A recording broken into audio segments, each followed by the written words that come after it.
Fira Avícola del Prat és un aconteixement ciutadà més important després de la festa major que convoca a la ciutadania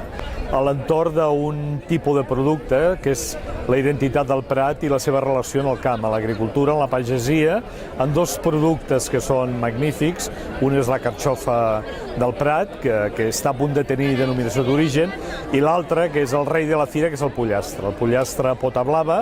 Naturalment també incorpora, perquè les dates són les dates de Nadal, la fira comercial de productes nadalencs i també un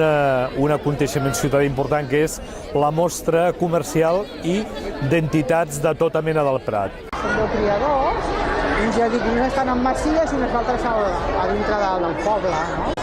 I llavors, també ara també estem fent el llibre genealògic, vull dir, hi venen el biòleg, i nosaltres pel mes de març porten una xapa, una numeració, i llavors comencen a donar una puntuació. El que no arriba queda descartat perquè la raça cada vegada es faci més maca. Afortunadament, en la comarca del Baix, i molt especialment en el Delta, però al conjunt,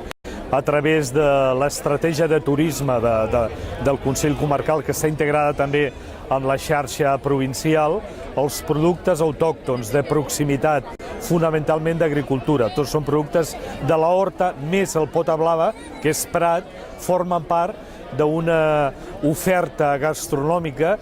cada vegada més interessant, que en el cas del Prat està molt vitalitzada en els últims anys amb una associació de gastronomia i turisme en el que hi ha gent jove, amb restauradors del Prat, que ofereixen productes de qualitat i que de mica en mica estan consolidant-se en xarxa amb altres municipis de la comarca.